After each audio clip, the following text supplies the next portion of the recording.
ابراهیم علیہ السلام حسب معمول راغی د خپل زوی د ملاقات لپاره. چې څنګه راغی نو زوی نو تپوس یو که ما د زوی کور وی دی کور دی. چې ورغې دروازه وډه بوله د زوی ښځې انګور وله راووت. بابا څه کې؟ وی زه راغلیم ستا د خاوند سره ملاقات له راغلیم. څه شو؟ وی هغه خو د یو څو ورځو په ښکار پسې تللی دی. زر به نه راځي هغه ښکار پسې تللی دی په چکر تللی دی څو موده پس به راځي.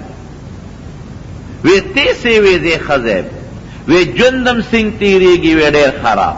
خوراک براکم څه دی وی ډېر خراب دی ډېر سخت ژوندم تېرېږي. ګوره د خدای په نعمت یې ناشکري وکړه. د خاوند رویه در سره څنګه ده وی ښه نه ده. عیش او ژوندم مزیدار نه دی خراب دی. وی ښه چې ستا خاوند راشي نو زما سلام به ورته ووایي. چې یو بوډا بابا راغلی و د شام نو سلام یې درته کو او د سلام نه پس ورته ده ووایه چې د خپل کور دا چوکاټ دې بدل کړه. اسماعیل علیه السلام چې راغی د هغه خپل پلار هغه خوشبویي پرې ولګېده. ښځې نه یې تپوس وکړه څوک خو راغلي نو. یو بوډا بابا راغلی و د شام نه پته سلام وی. وی تا نه څه تپوس وکړو؟ وی او ما نه تپوس وکړو چې ژوندم څه دی؟ مونږ وی ډېر خراب دی. وخت ښه تېرېږي؟ ما وی نه ډېر ګزارم خرابه ده. وی بیا درته څه سوال جواب کړی دی؟ وی او راته یې وی چې خاوند ته زما سلام ووایه او دا ورته ووایه چې د کور دا چوکاټ دا درشل دی بدله کړه. وی ښه ښځې دا زما پلار و ابراهیم علیه السلام د خدای پیغمبر او تا د خدای په نعمت ډېره لویه ناشکري وکړه. واقعي ګورې ښځو کې ناشکري ډېره زیاته. تا ناشکري وکړه زما د دروازې چوکاټ خو ته نو ما د دې خبرې دا مطلب دی چې دا ښځه دې پرېږده او بله ښځه وکړه. نو زه مهرباني وکړه خپل پلار کره او ځان له بله ښځه ګورم. هغه یې پرېښوده. ناشکري ډېره خطرناکه ګناه ده. ګورې ښه دا یاد وساتئ. را دوه مسلې درته وایم. نبی کریم صلی الله علیه وسلم فرمایي چې ما ته خدای جنت مخو او دوزخ یې مخو. نو په دوزخ کې مې ښځې ډېرې زیاتې ولیدې.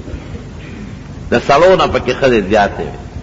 صحابه تپوس کوي دا ولې یا رسول الله؟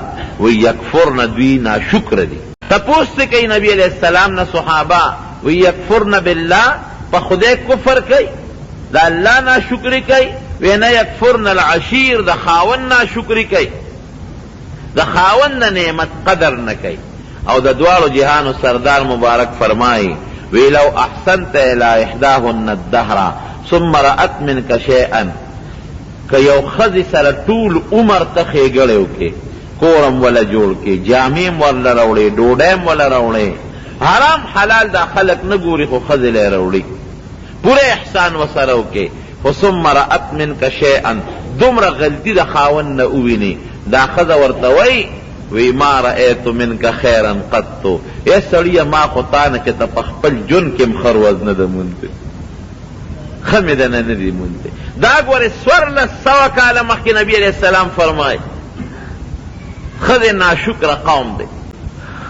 بل دا دي رونو د مور او پلار اوس دلته کې بیبي پرېښود لا ما پرېښود.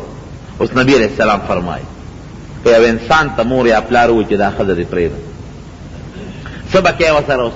نو که چېرته ګناه د دې ښځې وي او داسې ګنۍ د دې ښځې چې د دې خاوند د دې مور او پلار سره روانه پیدا کوي دا خاوند په دې پلار حق کوي دا خاوند په دې مور حق کوي. د ښځې دا یو چال دی چې د دې خاوند او د مور او پلار منځ کې روانه راولي. دغې ښځې نه ښځه بهتره ده. ښځې به د دنیا زر نورې مو کوي لیکن دغه مور او پلار نه چې عاق شو د دوی نه خفه شو نو دنیا دې هم خرابه شو آخرت دې هم خراب شو. نو چې مور او پلار درته وایي چې داسې ښځه پرېږده بلکل به یې پرېږدي. او که نه داسې ښځه چې هغه نیکه وي د سخر خواښې خدمت کوي د خاوند ته لچکرې د سخر خواښې په سر نه کوي او د مور او پلار غلطي وي. بعضې وخت کې مور او پلار هم زیاتې کوي سخر خواښې هم زیاتې کوي. یو زوی دی د هغه به وس نه کېږي کم به کېږي د بل به زیات کېږي او دغه مور او پلار دې زوی ته وایي چې دا ښځه پرېږده بلکل به یې نه پرېږدي. داسې به نه کوي چې دا بس پرې مې ښوده نه هغې کې د ښځې ګناه نشته هغه ګناه بیا د مور او د پلار. بهر کې ابراهیم علیه السلام خو په دې پوهېده چې زما زوی خو د مستقبل پیغمبر جوړېدونکی دی، هغه له کومه ښځه پکار ده؟ دغه ښځه د دې پیغمبر د کور مناسب ښځه نه وه، پیغمبر له پاکه ښځه پکار ده، پیغمبر له شکریې والا ښځه پکار ده، مناسب نه وای بس پرېږده. څه موده پس بیا ابراهیم علیه السلام څو کاله پس راغی، اسماعیل علیه السلام خو بله بیبي وکړه چې څه موده پس بیا راغی، بیا اتفاقا دینو په سفر تللی، ولې دروازې وډبوله، ښځه وله راووته. بابا څوک یې؟ وایي د شام نه راغلی یم. خاوند دې څه شو؟ وایي خو تللی دی په سیلو ته دی، چکر پسې وتلی دی. وی جندم څنګه دی؟ وی الحمدلله ډېر مزېدار. وی څه خورئ؟ وی غوښې خورو. دا کم سره وی د زمزم د برکتو بسکو. خاوند سره د ژوند څنګه دی؟ وی ډېره زیاته خوشحاله یم او ما نه هم ډېر زیات خوشحاله دی او د الله عبادت کوي. وی ښه چې خاوند دې راشي نو زما سلام به ورته ووایي او دا به ورته ووایي چې دا خپل چوکاټ دې برابر وساته، بدل یې نه کړي. دې خو واپس لاړه، اسماعیل علیه السلام راغله، ښځې نه تپوس وکړو څوک خو راغلي نو. وی یو بوډا بابا راغلی. وی څه وې؟ وی ما نه تپوسونه وکړل، تا ورته څه وې؟ ما ورته ډېرې ښې خبرې وکړې. وی تا ته څه ووې؟ ما ته وی چې په خاوند باندې زما سلام ووایې او ورته ووایې چې چوکاټ دې برابر وساته. وی ښځې دا زما پلار و ابراهیم علیه السلام او تا د خدای په نعمت شکریه ادا کړه، نو زما پلار چې ما ته وی چوکاټ برقرار وساته، د هغې دا مطلب چې دا ښځه ځان سره محفوظ وساته، دا به نه بل دی. ګوره د شکریې قدر ته ګوره. هغه ښځه ناشکره